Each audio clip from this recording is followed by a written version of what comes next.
मो श्री सुरेश पुजारी ईश्वर नाम शपथ करुछि जे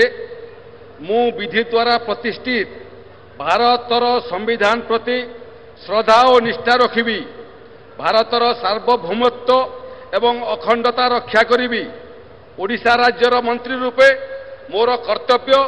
श्रद्धा एवं शुद्ध अंतरकरण रे निर्वाह करिबी एवं बिना भय बा बिना पक्षपात रे बिना अनुराग रे बा द्वेष रे सबु प्रकार लोकंग प्रति संविधान और विधि अनुसार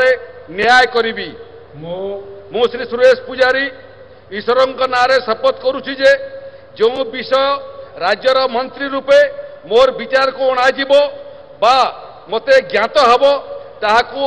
एपरि मंत्री रूपे मोर कर्तव्य समुचित निर्वाह निमित्त जेतिकी जेपरि आवश्यक हबो तद्भिन्न प्रत्यक्ष एवं परोक्ष भाव रे कोनोसी व्यक्ति बा व्यक्ति माननकू जणाइबी नाही बा प्रकट करिबी नाही।